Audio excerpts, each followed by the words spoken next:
Ladies and gentlemen, welcome once again to the Think Clinical podcast. My name is Hamza. Thank you so much for joining us again today. It's amazing once again to share some more financial education with you and just helping you understand what you're looking at when you start having conversations around money, which is an important tool in getting your business going and making sure that you are sustainable in the long term. So this is a very important component of just understanding your financial statements and speaking that language with your team and making sure you understand exactly how your business is performing.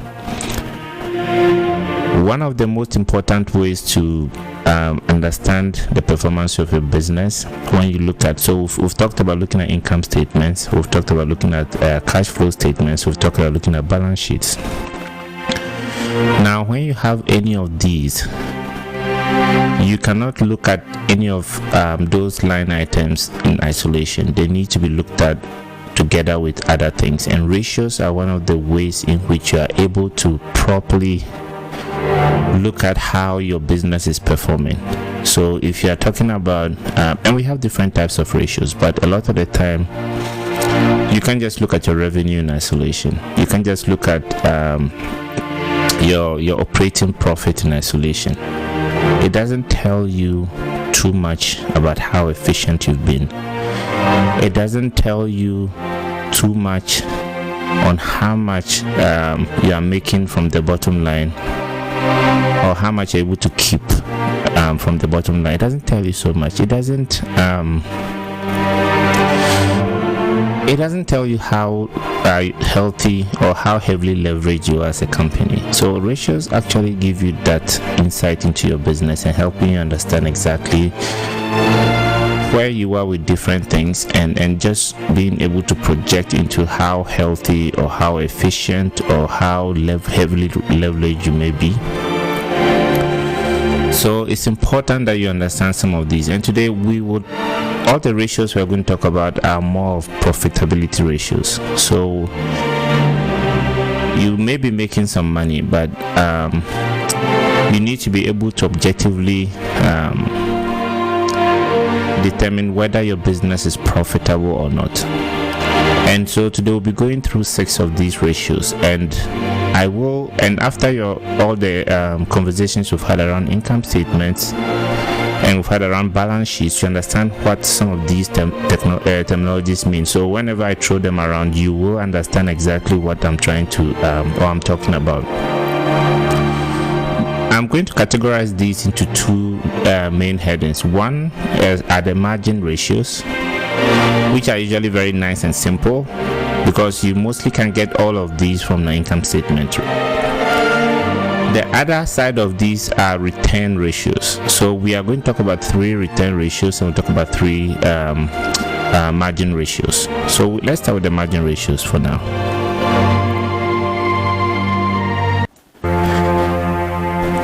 First one we'll be talking about is going to be your net profit margin.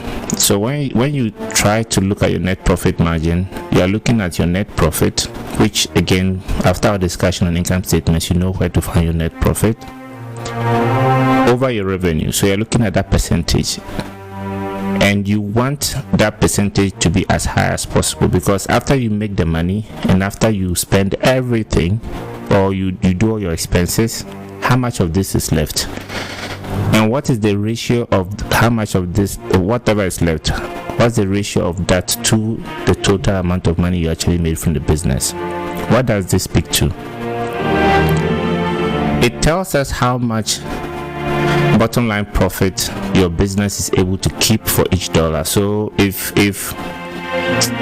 for every $1, if you are spending 60 cents, it means that you're able to hold on to 40 cents. What does that mean? It means you are able to manage your expenses very well, for one thing. Everything in between that is reducing, that is closing that margin, you need to look at it. So for your business and for this particular ratio, which looks at your net profit and revenue, you want to make sure that ratio is as big as possible. The bigger it is, the more profitable your business is, because you're able to keep more of the dollars that you make up there, you don't spend everything. That's what it means. You don't spend everything. The lower it is, so you might be making money, you may be seeing so much money, but you probably are spending a lot of it. So even though you have some net profit, if you compare it to how much you actually made, is really, really small. So that margin really helps you to objectively see how much of each dollar, like on your bottom line profit, that you're able to keep for every revenue that you earn. Okay. The second one we'll talk about is your operating profit margin, which is just your operating profit. Again, we went through all this when we're talking about income statements over your revenue.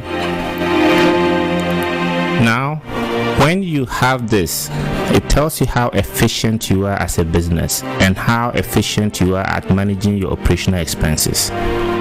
So if you are able to have a bigger operating profit, then it means that the ratio of that value, that operating profit you have over your revenue should be wider. It should be able to it means that you were very efficient in your expenses. You're able to manage your expenses very well, so you have this big margin. If you don't manage your expenses very well and your operating profit is less lower, you're going to have a lower margin on this, which is your operating profit.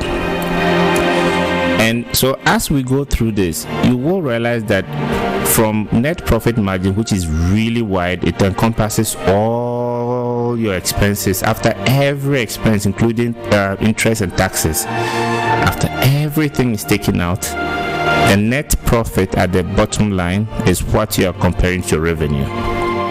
Now when we close it up a little, we are looking at now your operating profit margin, which now that is your EBIT.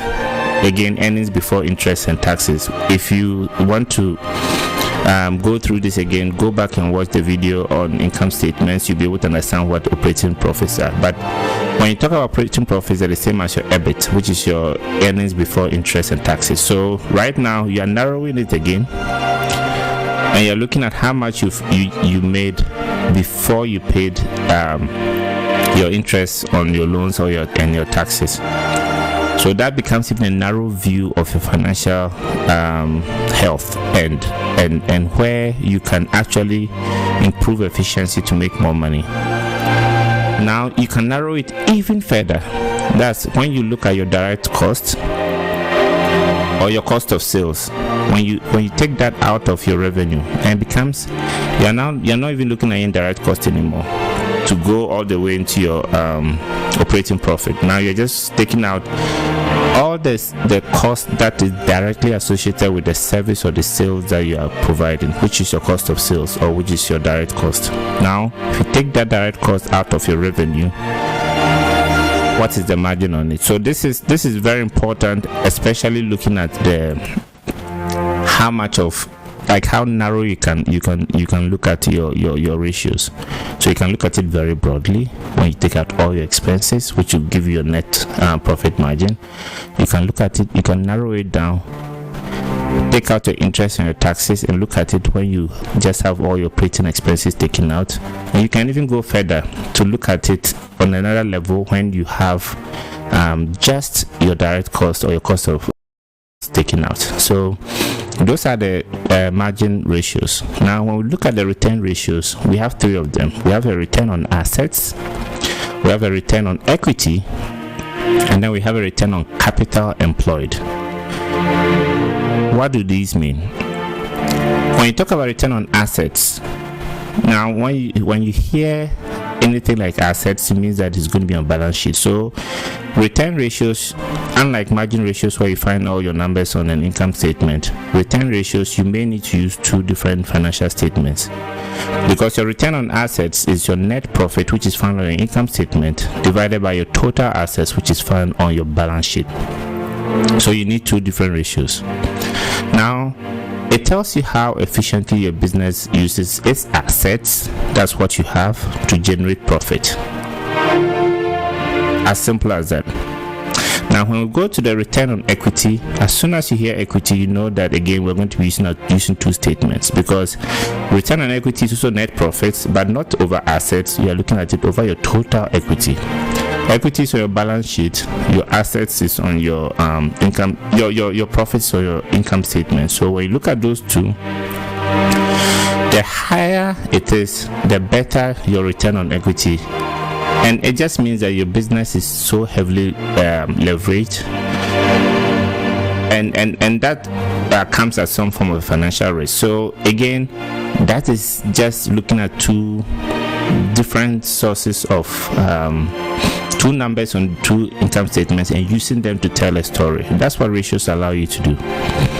When you look at your return on capital employed, now let's look at this. What is capital employed?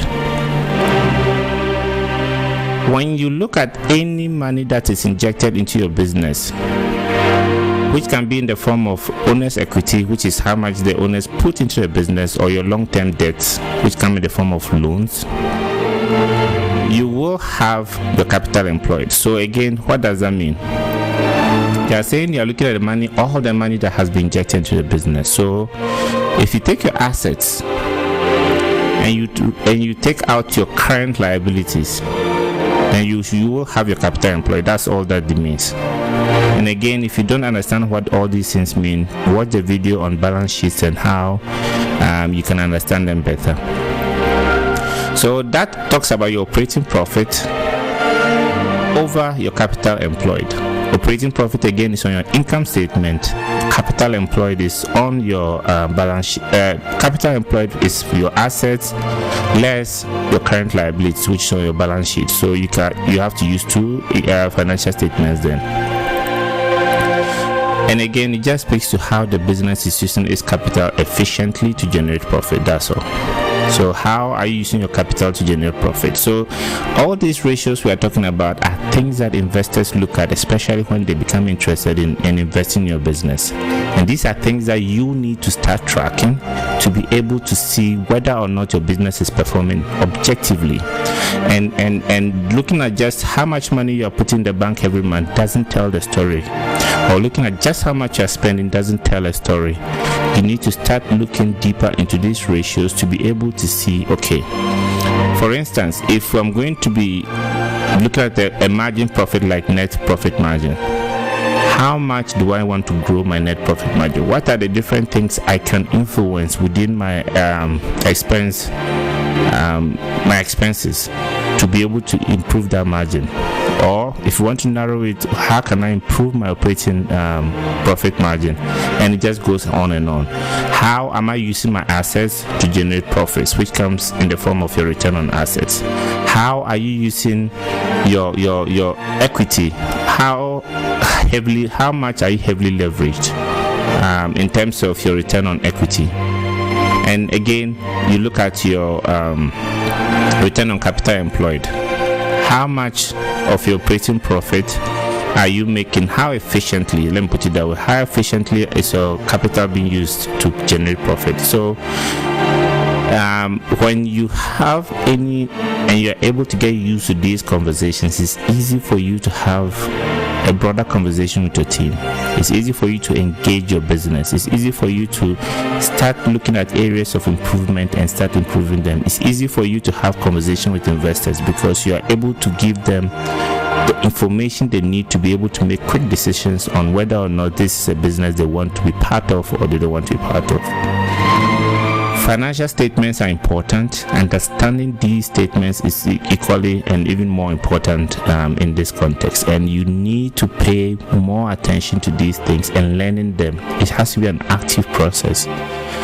Ladies and gentlemen, this has been another episode of the Think Clinical podcast. I'm happy and always happy to be here. If you have any comments, please leave them in the comment section below. We'll be happy to respond to you. If you need to talk to somebody privately, you can always, again, leave a comment. We'll have someone reach out to you and we can always talk through some of these things with you. Thank you so much and see you in our next episode.